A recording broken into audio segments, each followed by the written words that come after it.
Good afternoon and welcome to today's CME activity. There is no commercial support. The speakers and planners have disclosed no relevant financial relationships with any commercial interest. You will receive a SurveyMonkey link after today's activity, and if you're viewing online, we'll enter that link into the chat section. And if you're viewing after the fact, please look into the description section of the video and you will find your evaluation link there. It is my pleasure to introduce Dr. Abdullah Ismail. He is originally from Northern Virginia. Dr. Ismail attended George Mason University for his undergraduate degree. He then completed a master's degree at Georgetown in tumor biology and then attended medical school at St. George's University. Dr. Ismail will be pursuing a career in hospital medicine after graduation. He is a fan of all sports, including MMA, Washington Capitals, and Washington Commanders. Join me in welcoming Dr. Ismail. Good afternoon, everyone. I am Dr. Ismail, PGY3 internal medicine resident here. I will, thank you, Ms. Reagan, as well. I will be discussing, or my title of my grand rounds is From Diabetes to Cardiovascular Disease, New Frontiers in GLP-1 Agonists. And my mentor is Dr. Gross. And thank you for everyone for coming on time. Disclosures, I do not have any. I wish I did, but I do not have anything to disclose at this time.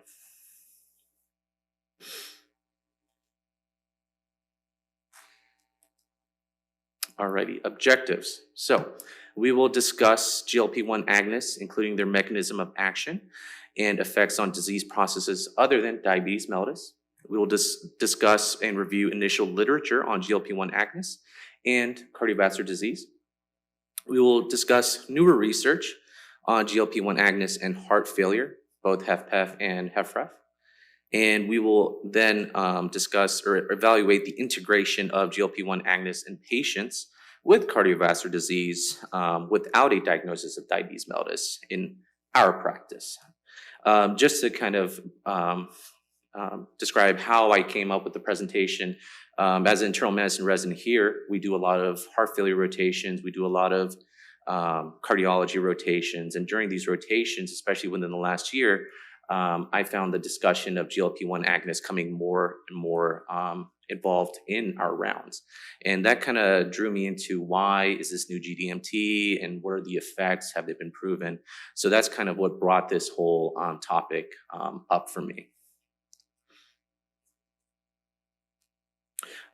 So just the outline overall, we'll talk about the background on GLP-1 agonists, when they originated, why they originated, what indications they were for, how they work in cardiovascular disease.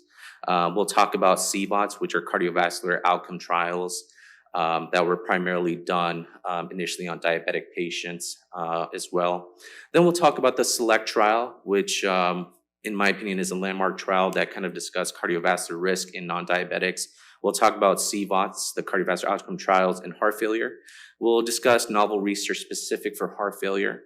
Then we'll do a recap of all the trials and pretty much what we can take away from them so far. And then we'll do some take-home points and a few true and false questions. So GLP-1 agonists, who are they for? Are they for the rich and famous? Are they so you can, have a beach bod, get that fit ready? I'm sure we all remember initially when they came out, there were Ozempic parties. People in LA were just, using them just to look better, things like that. Even I found it really funny. There were a few articles where people were saying at parties in certain areas, people weren't eating, large amount of foods, only finger foods, because everybody was on GLP-1 agonists. So initially, it was more so like just to lose weight and things like that. I remember when it started coming out, especially when we were in med school and graduating med school. But then we saw, this is great for, type 2 diabetes. It's not just for those who are overweight. And hopefully after this presentation, we'll see how GLP-1 agonists have a lot of effects on various disease processes, various organs, and hopefully a bright future in cardiovascular disease prevention as well.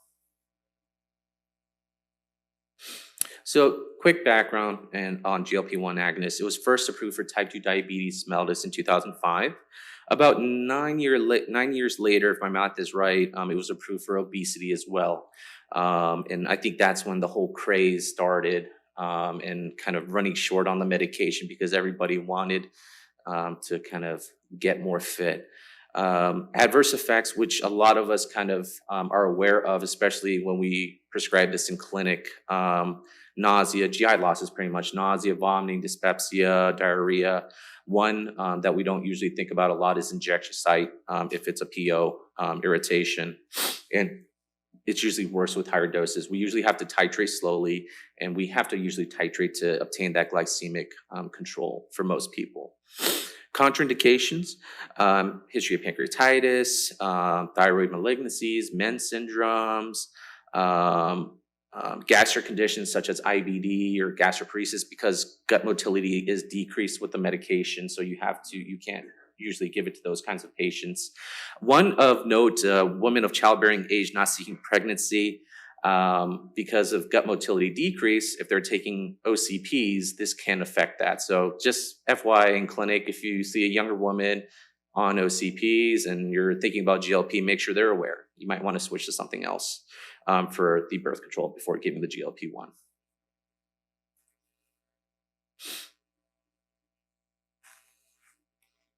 So mechanisms of GLP-1s, they bind to GLP-1 receptors on target cells. Signaling cascade affects the PKA pathway via cyclic AMP production. Receptors on various organs other than the pancreas that we usually think of for diabetes mellitus. It includes cardiomyocytes, endothelial cells of the vascular system. It has favorable effects on glycemic control, body weight, lipid profile, all of which further contribute to cardiovascular health. And I really love this kind of diagram. I hope everyone can see it pretty well. You can just see almost every organ system is affected by this medication, not just insulin that we usually think about. So the brain, it works on neuroprotection, neurogenesis, decreasing food intake. The stomach, we already kind of know about gastric emptying. For pancreas, insulin secretion. For the gut, decreased motility, obviously we kind of know about, but decreased lipoprotein secretion. Liver, decreased steatosis, LDL, glucose production, so that would help with cardiovascular prevention as well.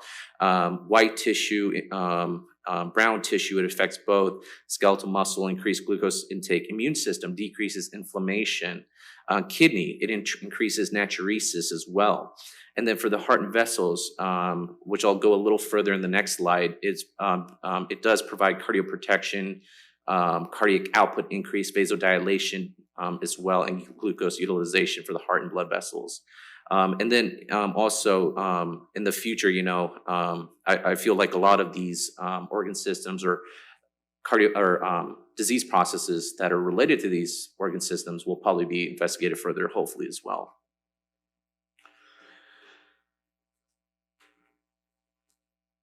So kind of going more in detail of the effects and cardioprotection of the heart. So things that it can do is promote glucose intake in the heart and utilization as well. It is known to reduce oxidative stress for the heart, so decrease radicals and radical injuries, hopefully. Inhibit cardiac myocyte apoptosis, cell death, or programmed cell death. It induces vasodilation via the nitrous oxide pathway, which causes relaxation of blood vessels and coronary blood flow. It affects the RAS system, so it would decrease vascular tone, which would decrease systemic vasoresistance, and obviously prevent cardiac remodeling as well. So really, not only you're decreasing afterload, you're preventing cardiac remodeling. You're kind of working on multiple pathways to kind of assist with cardioprotection. And then it obviously enhances natriuresis, so decreased volume load, decreased blood pressure. So you can really see there's so many ways this medication can assist with cardiovascular risk, decreasing cardiovascular risk and prevention for patients. So it's just not just for insulin increase. So why is cardiovascular disease important? This is just a gimme slide. Obviously, we know it's important, but I just wanted to kind of emphasize why this was an important topic for me to bring up as well. Cardiovascular disease is the leading cause of death in our society in the USA. Approximately 700,000 deaths in 2021 alone. It affects all ethnicities and genders. So if you look and see, hey, is this affecting one more than is each ethnicity, is there a different disease process that affects more than cardiovascular disease? Not really. Every kind of ethnicity and gender is being affected by cardiovascular disease in a great deal. Approximately 1 out of 20 adults greater than 20 years old have CAD, which is about 5% of this population. In 2021, approximately 2 out of 10 deaths from CAD happen in adults less than 65 years old. I think these 2 points are really important because it just shows that people are younger and younger are being affected by cardiovascular disease. So it's not just the older generations that we should be worried about. We should work on prevention in our younger populations as well, which hopefully we are doing in our clinics and even in the hospital. We address these things because it's going to start affecting the younger generations more and more. And why is this important? Not only for patient care, which is our primary goal, but it also affects healthcare costs. About $240 billion of healthcare costs in various aspects, administration, everything in the hospital, things like that, from 2018 to 19 were related to cardiovascular disease. So there's many aspects that are important in this, in preventing cardiovascular disease. So we'll start off by talking about the cardiovascular outcome trials. These emerged, I want to say, in the mid 2015, 16s, around there, initially to assess the effect of GLP-1 agonists on cardiovascular health in diabetics. So they were initially mandated by regulatory agencies to ensure there was no increase in cardiovascular risk in those patients. So they weren't really trying to see if there's any real benefit. They just want to make sure these patients weren't hurt or there weren't increased cardiovascular events in those patients that were using it for their diabetes mellitus. So since this was the whole reasoning behind the trials, and there were multiple, which we'll kind of go through in a bit as well, they were pretty much non-inferiority trials overall. And as mentioned earlier, the target receptors are on in the myocardium, and there's a lot of sites that contribute to cardiovascular health. So that is likely why they had to initiate these trials in the beginning. So cardiovascular outcomes and MACE were observed in these trials.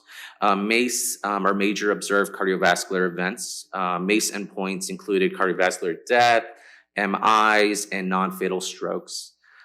Results overall not only revealed cardiovascular safety, which was great, but it also showed a reduction in MACE, which was a surprising kind of finding overall initially. But now that we know kind of all the effects and all the targets of this medication, it's really not that surprising.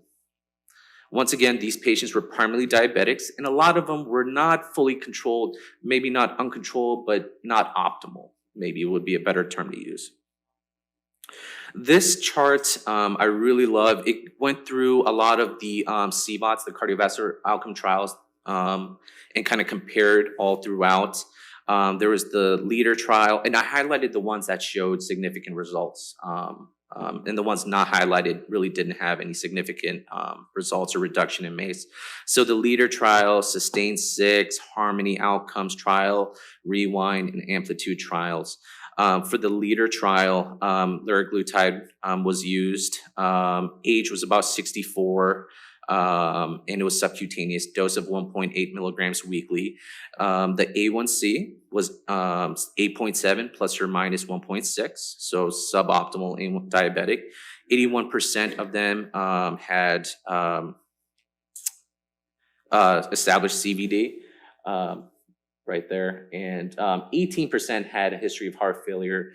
And this study showed significantly reduced risk of MACE, the non-fatal MI, stroke, and cardiovascular events. SUSTAIN 6, semaglutide this time, subcutaneous, 8.7 A1C, so kind of almost the same, suboptimal. Established cardiovascular disease, 83%, 24% heart failure, and then 26% lower risk of MACE. Harmony abiglutide, around the same age, subcutaneous, 8.7, and 20% heart failure, reduced risk of MACE.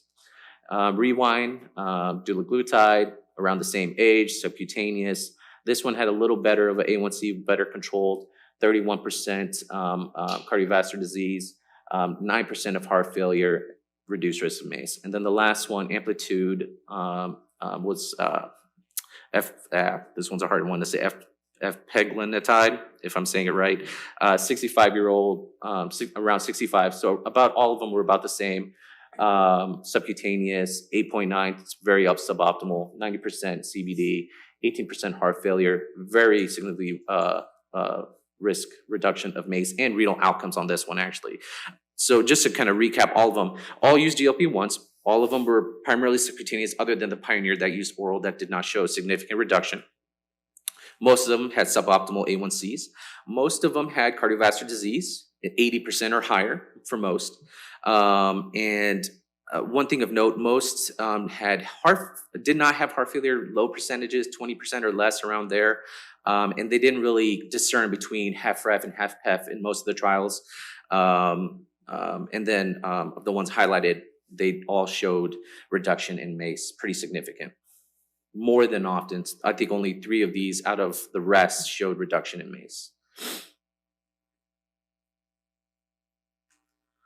So we will now talk about, so soon after, I would say, the CVOTs, the SELECT trial came out, which was semaglutide and cardiovascular outcomes in obesity without diabetes. Just to reemphasize, the CVOTs were diabetics. You saw they were all suboptimal A1Cs, 8s and above usually.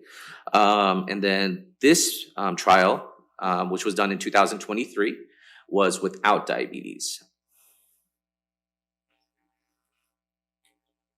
So conducted after CVOTs, because obviously we're seeing benefit in reduction of MACE. So they wanted to see if it would reduce this in non-diabetics as well. Multi-center, double-blind, randomized, placebo-controlled trial. Sample size of 804 in 41 countries. So it's very, had a good sample size, and it picked from different populations.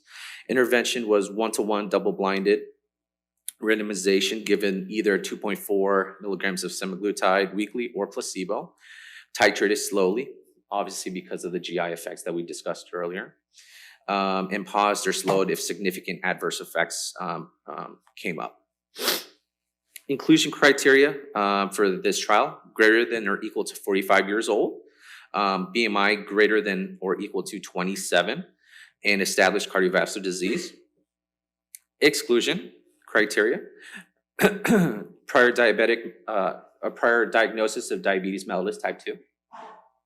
A1C at that point, when the trial started, greater than or equal to 6.5%. Recent treatment with the GLP-1 agonist. NYHA class 4 heart failure. ESRD HD patients. And less than or equal to 60 days from a recent cardiovascular event, stroke or MI or anything related. So as you can see, no diabetics, no recent GLP-1 in this trial. Characteristics and outcomes. So large sample size, mean age about the same as the CVOTs, 60s, early 60s, 61.6 plus or minus 8.9 years. Mean BMI 33.3. A1C, that was the mean A1C was about 5.78. So no diabetics. Mean follow-up about 40 months. Primary outcomes, pretty much same MACE, non-fatal MI, non-fatal cerebrovascular event, and composite death from cardiovascular causes. Secondary outcomes, they did look at death from cardiovascular causes, composite heart failure death, and death from any cause. So these were the overall outcomes, and I highlighted the ones of importance that were significant. I hope you guys can see it. So the SELECT trial did show that semaglutide resulted in about 20% reduction in the primary composite endpoint of cardiovascular death, non-fatal MI, or stroke. So pretty much a 20% reduction in MACE in patients with pre-existing cardiovascular disease and elevated BMI greater than 27, but without diabetics, without diabetes mellitus. So this is really important because now we're showing in patients without diabetes and using these medications, there is a reduction in cardiovascular events as well. The primary outpoint, cardiovascular composite endpoint, the MACE reduced, heart failure composite endpoint reduced as well, and death from any cause as well. The only thing there wasn't a significant difference, I believe, was the rates of cardiac death, but the rates of heart failure and all-cause mortality, as you can see, were reduced significantly. So it's very important, I believe, because this trial was the first one to show in non-diabetics that, hey, there will be a reduction in cardiac events, strokes, and all these things. Unlike the CVOTs, these patients were exclusively just obese with cardiovascular disease. Next, we'll talk about heart failure. So first we started with the CVOTs where it was, hey, will this medication cause any increase in cardiovascular risk for these patients and diabetics? Then we moved to, hey, they found yes, or no, there is no increased cardiovascular risk, but it actually shows some improvement. Then we moved to the SELECT trial, huge trial, non-diabetics. Hey, these patients who are non-diabetics, who are obese and do have cardiovascular disease, they likely will benefit from the medication because there's a reduction in their risk. Then there were, as I kind of highlighted in the CVOTs, the cardiovascular outcome trials, very low amount of heart failure patients. They didn't really clarify what kind of heart failure, HFpEF, HFrEF, and things like that. So they also started doing trials on heart failure to see these if there was a reduction in heart failure as well, which is appropriate. If there's a reduction in cardiovascular events, we should also see will improve heart failure. So there were two that I highlighted, two trials that I'll talk about. One is the FIGHT trial, and one is the LIVE trial. The FIGHT trial, functional impact of GLP-1 on heart failure treatment. This was done in 2016. Liraglutide was the drug of choice. It was randomized, blinded. Patients with heart failure and reduced EF were randomized to liraglutide versus placebo. Sample size 300. Duration of follow-up 180 days. Median patient about 62 years old. And in these patients, there were diabetics, so 59% of them were diabetics. Inclusion criteria for the study, a recent acute CHF exacerbation, and a lot of them were less than 45%, but when I looked through the data, a lot of them were like 25%, so they're very sick patients. So overall, the findings for the trial is that liraglutide had no significant effect on post-hospitalization stability, time to rehospitalization for heart failure, and change in proBNP. And once again, so the FIGHT trial did not show any benefit in HFrEF patients with diabetes in this study. So another trial I looked into was LIVE, which was also a HFrEF trial around the same time. Effects of liraglutide on GLP-1 analogs on LVF function in stable chronic heart failure patients with and without diabetes. So this one did with and without as well. So liraglutide was checked again, or the drug of choice in this trial as well. Randomized, double-blind, patients with heart failure and reduced EF were randomized to liraglutide versus placebo. Almost close enough to the same sample size as the FIGHT trial. Duration follow-up 24 weeks, age 65, close to that. Percent diabetes was a good amount less. The last one was 59%, this one's 32%. Patients, wide age range with chronic heart failure, EF less than 45% or equal to 45%, similar to the FIGHT trial. And then an NYHA functional class of 1 to 3. And once again, for this one, both diabetics and non-diabetics. This trial found also no observed benefit and surprisingly found increased risks of arrhythmias and coronary syndromes when they did the trial. So this trial, along with the FIGHT trial, kind of, I believe, ended by saying, hey, maybe for HFrEF, GLP-1 agonists might not be so beneficial. And then with the LIVE trial, it might cause worse or increased risks of syndrome, arrhythmias and things like that. So it was not very supportive of HFrEF patients or using the medication for them. So just to recap, I know I went through a lot of trials.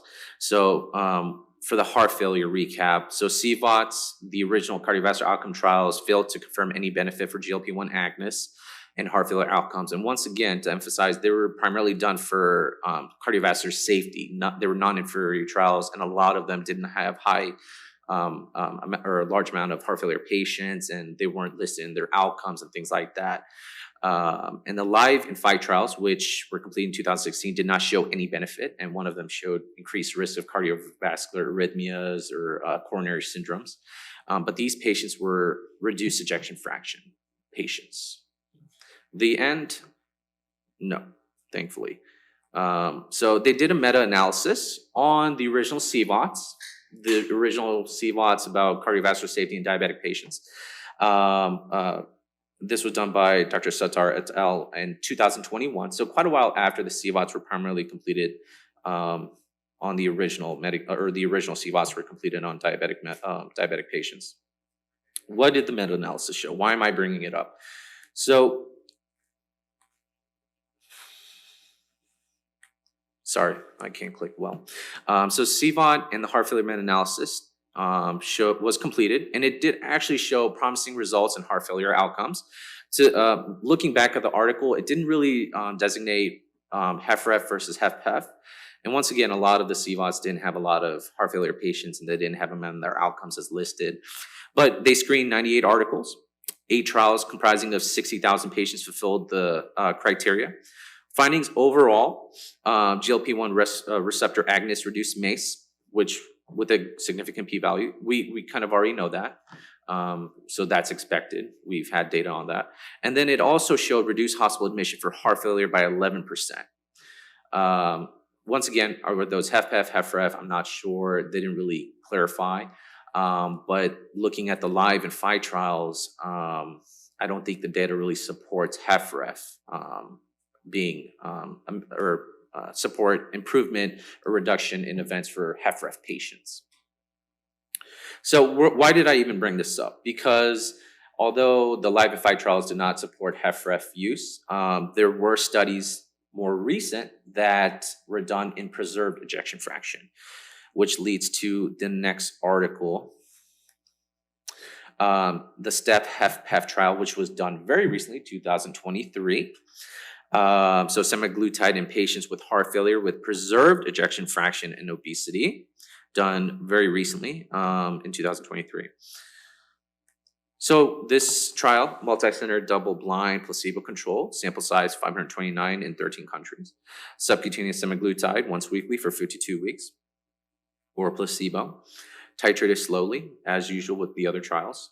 Primary outcome, the KCCQ-CSS score, which is kind of like a questionnaire that kind of judges symptoms and various other things, and also percent change in body weight. Secondary outcomes, very broad, change in waist circumference, body fat, metabolic risk factors, blood pressure, cholesterol, and insulin sensitivity. This was just some of them. I believe there might have been a few more, but these were of note or importance when I looked at it. Inclusion, exclusion criteria, greater than or equal to 18 years old, EF greater than or equal to 45%, so preserved ejection fraction for these patients. This was not reduced trial. BMI greater than or equal to 30, NYHA class 2 to 4 symptoms. The questionnaire, the heart failure questionnaire based on symptoms was less than 90 points. 6-minute walk distance greater than 100 meters, pretty good walk distance. And then greater than or equal to one of the following criteria: elevated LV filling pressure, elevated BNP with echo abnormalities, heart failure hospitalization past 12 months with diuretic use or an echo abnormality. Exclusion criteria, biggest one that I just wanted to highlight, hemoglobin A1C greater than or equal to 6.5%. So no diabetics in this one either.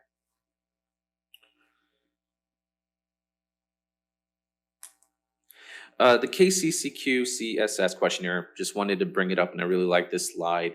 It's a 23-item questionnaire that quantifies heart failure-related symptoms, frequency, severity, recent changes in symptoms, physical function, quality of life, social activities, and function.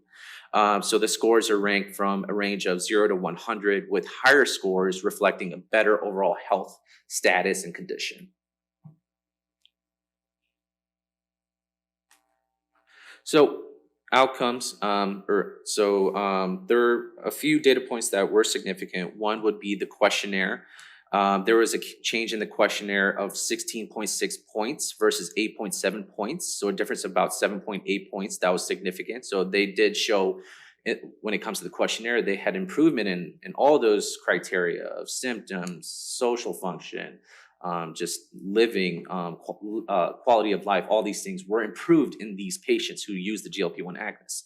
Mean percentage change in body weight also was 13.3 decrease versus 2.6% for these patients, which was significant.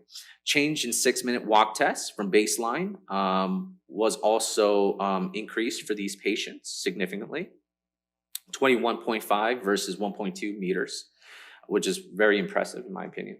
Also, semaglutide achieved a greater percentage reduction in pro-BNP from baseline to week 52 versus placebo.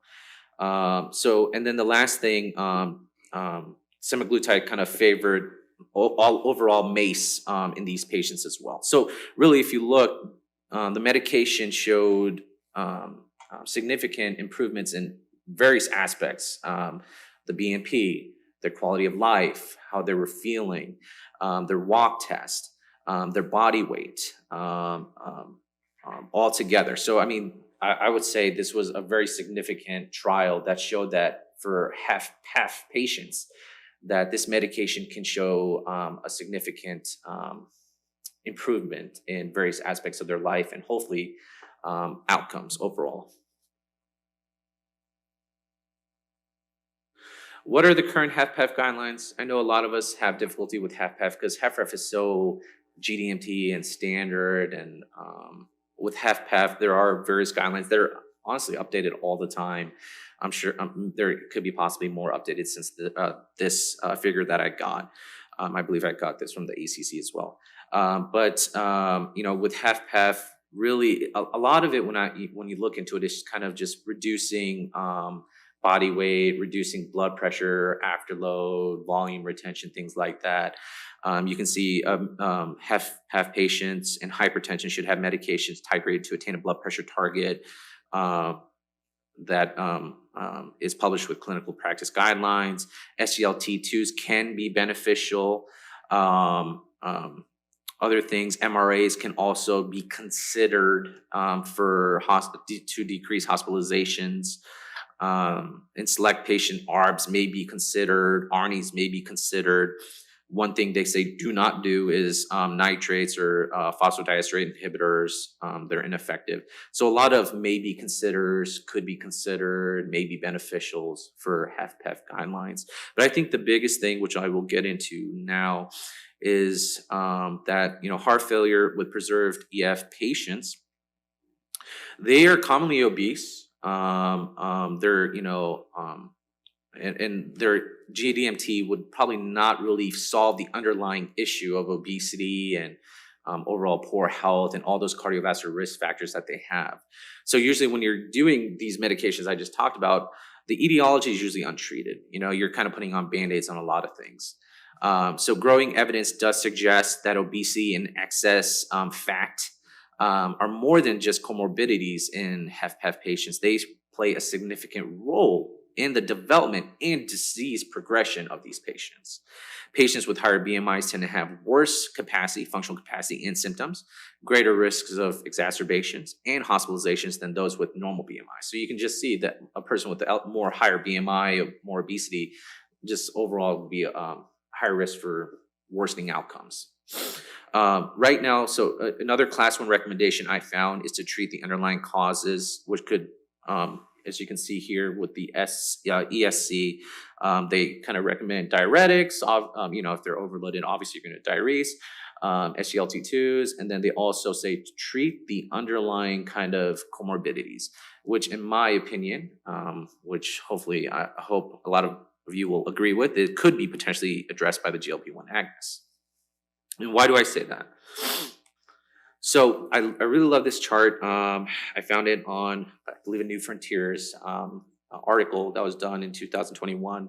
It kind of shows like the old view of heart failure and then kind of what they kind of describe as what's really happening. So, the old views was very one-dimensional, physiological, maybe heart atrophy or hypertrophy or ischemia, which, obviously these will play a factor in many of our patients. But I feel like this new view and the evolution of our kind of viewpoint on heart failure really brings in a lot of factors, renal dysfunction, diabetes, hypertension, endothelial dysfunction, obesity, diastolic dysfunction, obviously, inflammation, aging. And then that kind of leads to the heart failure and everything that we see on a day-to-day basis in the hospital. And really, if you look at all these risks and all these kind of factors that lead to it, a lot of these I brought up earlier could be affected by GLP-1 agonists. And I think that's why they're showing reduction in MACE in these trials, and they're showing improvement in HFpEF patients as well, because you're really targeting a lot of things that lead to these disease processes. Current guidelines from the American College of Cardiology for patients with type 2 diabetes and cardiovascular disease, starting a GLP-1 agonist is a class 1, level A recommendations. For patients without diabetes, but with cardiovascular disease established and obesity, starting a GLP-1 agonist is a class 2A level of evidence BR recommendation to reduce cardiovascular risk. What does that mean? Good question. So I know classes and kind of strength can be kind of ambiguous at times, but I really like this chart, which is literally in the ACC guidelines to kind of describe. So just to quickly recap, so class 1 is a very strong benefit, very much outweighs the risk. Class 2 is a very moderate benefit, could outweigh risk. For class 1, it's recommended usually, should be performed. And then class 2, moderate, they use terms like it's reasonable, can be useful, I apologize, can be useful in clinical practice. And then the quality of evidence. So level A is very high quality of evidence from more than one RCT, meta-analysis as well. BR is moderate quality. So just to recap from the previous slide, if I can click, perfect. So for patients with type 2 diabetes and cardiovascular disease, very good amount of evidence, so they say, yes, give it. Class 1, very strong. For without diabetes, current recommendations are more moderate overall, not as strong. So just to recap, I know I went through a lot of trials, so I just want to put like the kind of main point on each one. The initial CVOTs, which were diabetic patients in established cardiovascular disease, they were just trying to see, hey, will this hurt that patient? Will it cause more cardiovascular events? The leader, Harmony, Rewind, Sustain, Amplitude show significant reduction of MACE, which was great and surprising initially. Select trial done in 2023. I apologize. 2023 showed in non-diabetic patients, there was in non-diabetic patients and obesity and established CVD, there was a reduction of MACE and lower rates of heart failure and all-cause mortality. So these patients, so the Select trial, non-diabetic patients, did have obesity and did have established cardiovascular disease. So that kind of led to the way of saying, hey, for non-diabetics, this could be beneficial. Heart failure trials in reduced ejection fraction did not show any benefit in the LIVE and FIGHT trials. And in one of the trials, it did show increased arrhythmias and coronary syndromes. The CVOT meta-analysis that was done in 2021 showed overall reduction in MACE, which we kind of already knew, but also reduced hospitalization from heart failure. Didn't really specify which heart failure, and it didn't really have that many heart failure patients, in my opinion, in their in the CVOTs initially. But it did kind of lead to more research to be completed.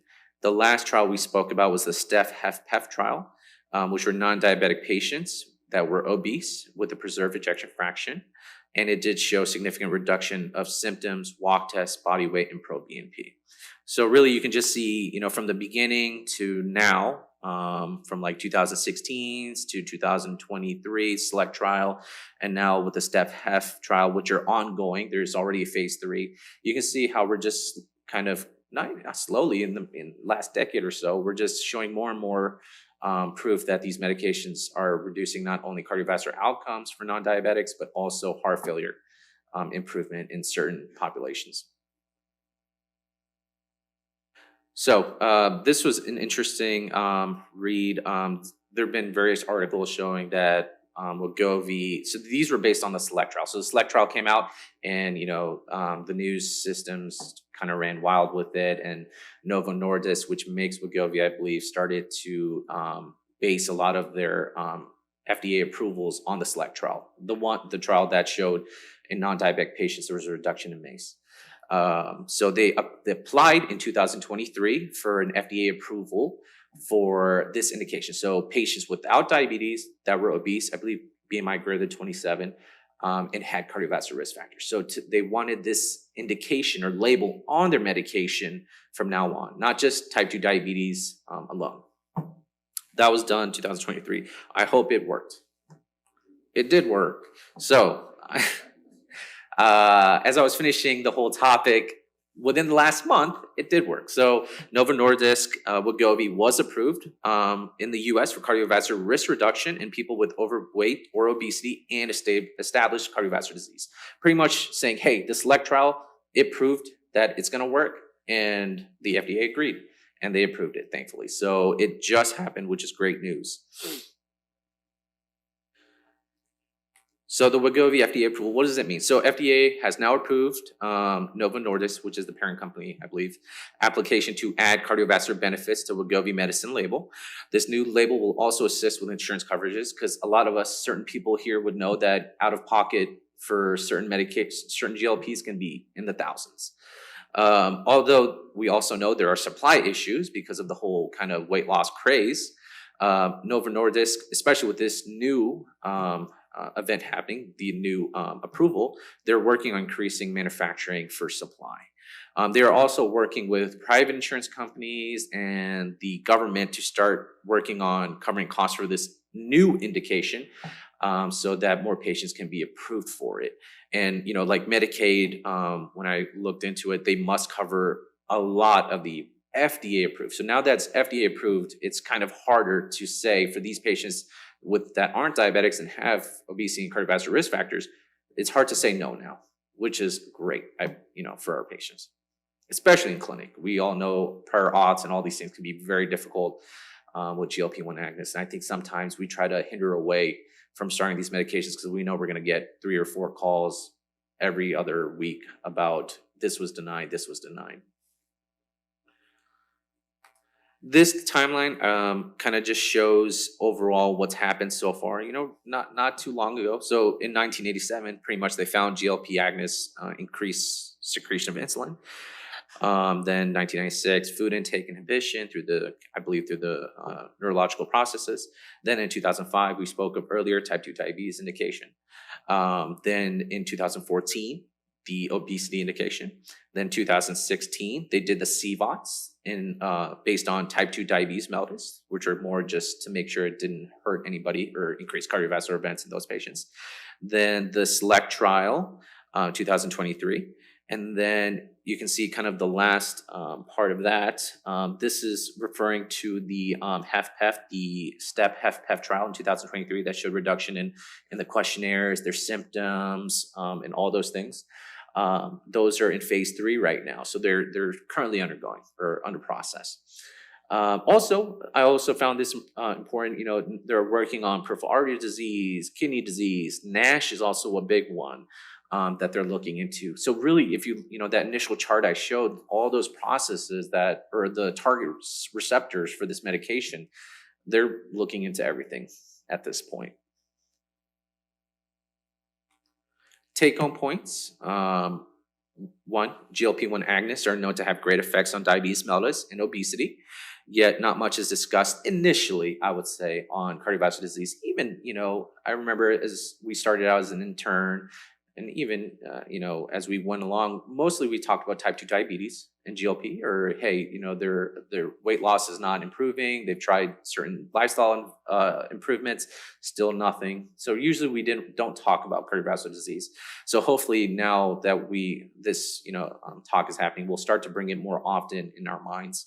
GLP-1 agonists may reduce MACE through multiple mechanisms, which we discussed extensively, including decreasing myocardial stress and lowering BMI.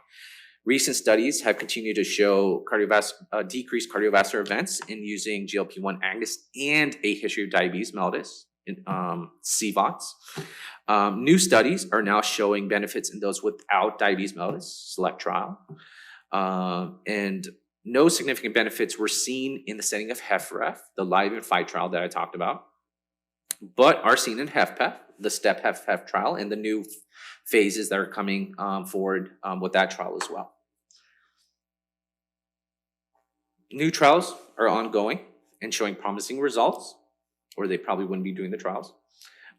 Consider initiating GLP-1 agonists for diabetic patients with risk factors of CVD, cardiovascular disease, more often and more earlier in our clinical practice. And hopefully with the new medicine labels and indications, this will be even easier for us to do on a day-to-day basis.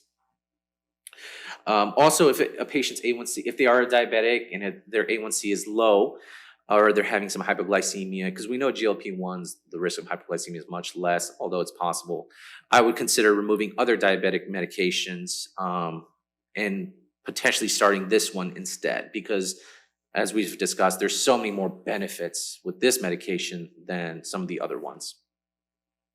And we should now consider initiating GLP-1 agonists more often in those with cardiovascular risk factors and without a diagnosis of diabetes mellitus, which is pretty much the whole kind of concept of the presentation, i.e. Wegovy would be a good one to start with, especially with the new label. Couple true and false questions, very easy. GLP-1 agonists reduce cardiac events by reducing oxidative stress, modulating RAS, and inducing vasodilation. Do you want us to answer? You can just shout it out. True. Good job.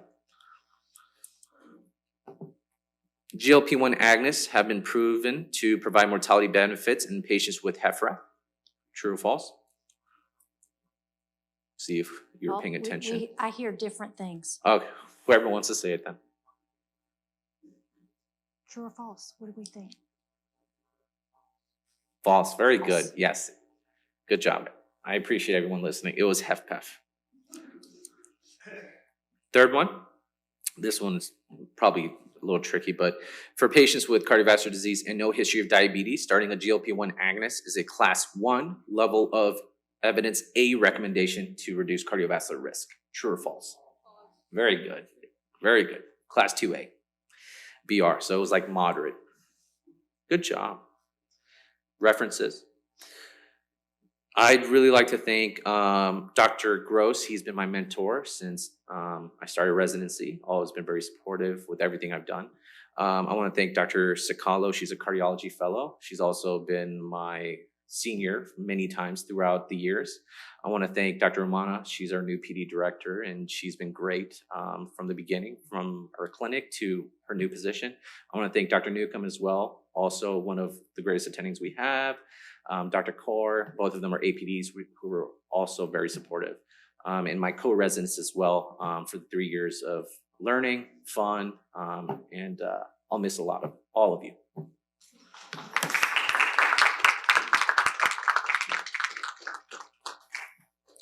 Excellent. Any questions or comments in the room?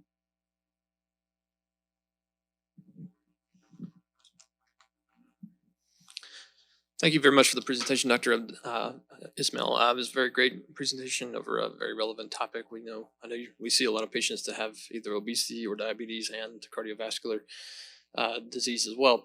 My question is, was there any evidence of like a direct benefit from GLP-1 agonists on major adverse cardiac event? In what I mean is that a direct benefit in the cardiac myocytes. Is there any toxicity that it improves, or like the diagram that you showed from the Frontier page, like 2021, was it all more so just indirect because now we're controlling, underlying obesity, diabetes, things like that? It's a great question. So, I mean, a lot of the trials were just the MACE, right? Non-fatal MI, stroke, cardiac events like that. It's hard to say because it's hard to kind of say causation versus correlation. And there's so many hypothesized ways and targets that this medication is working on.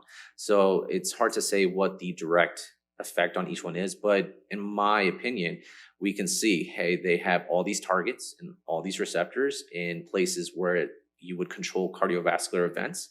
And they're showing in multiple trials in diabetics and non-diabetics that they are having decreased cardiac events. And now they're showing decrease or better improvement in quality of life in preserved ejection fraction patients. The last diagram, which you spoke about, the whole kind of new evolution of what we think, a lot of those will be kind of prevented or improved upon using that GLP because of those target receptors, decrease in obesity and all these things, decrease in volume, retention, all these things. So although we can't say for which one causes this, because it's hard to say that was the causation, I'd still say, if, A plus B equals C in my mind, right? You're treating or preventing and treating all these targets in the body. You're showing B that, hey, they are reducing these events. To me, that's more than enough, especially with the data we have. Thank you so much. This was a great discussion about how GLP-1s are becoming more evident and having clinical benefits in a range of different organ systems. I just had a comment for the House staff in the room. With this new, as was pointed out, this new approval in the last month, surprisingly broad cardiovascular disease prevention in anyone who's overweight or obese. I would encourage you guys to try to prescribe this more. CMS has said they would approve it for Medicare patients, which I think is surprising given, again, how much this will cost them. But we'll see what that looks like. A lot of times the only way, though, to find out when things are being approved by different insurance companies is to just prescribe it and then see what happens. So I would encourage you guys to try, and I would love if we could see this be approved for a broader range of patients at a reasonable price point. Thank you for that. Yeah, I totally agree. One thing is, initially when GLPs came out, a lot of us were like, what is going to happen long term? This is such a new medication we're using more and more. I had that doubt. I had that question.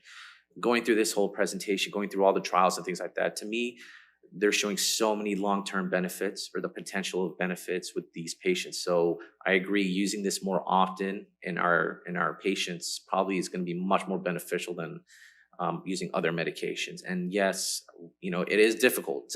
Any GLP is difficult, but with these trials, with Wegovy, hopefully the new trend is a lot of these manufacturers of all the medications will be able to start getting these labels, and we can work with Medicare, Medicaid, and all the insurance companies to try to get this done easier for each patient.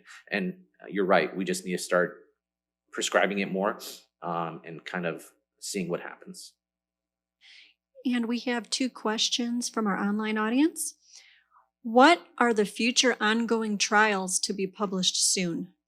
I believe the phase 3 trial of the heart failure with preserved ejection fraction, that was the last one, or that's one that I believe is still ongoing, which showed benefits in heart failure with preserved EF. That's still ongoing. And then I do believe there are more trials that should be coming up, if not already started. I hadn't had a chance to look at those as of yet, in fatty liver, NASH. That was one, and I believe kidney outcomes as well. But I know the NASH is one of the ones that should be coming up, I believe. I feel that, after this, we start having more and more companies go into the cardiovascular benefits, we'll start looking further in all those targets that I talked about. Is it a wonder drug? I don't think anything's a wonder drug, but it's showing a lot of benefits in many places. And then we have one comment, but feel free to respond. Also, everyone should not forget about the FLOW trial. Semaglutide can be used in patients with diabetes and CKD. Great. I think more and more, I believe kidney disease, especially in diabetics, is one of the trials that hopefully will be coming up. They already know in these patients. I believe one of the CVOTs, the amplitude CVOT showed improved in renal outcomes for those patients. They were diabetics. So, obviously all those kind of receptors, and improving the overall obesity and diabetic risk and cardiovascular risk would hopefully also improve renal outcomes as well. So hopefully that's something that'll kind of be on the trials in the future as well. All right. Thank you, Dr. Ismail. Thank you so much.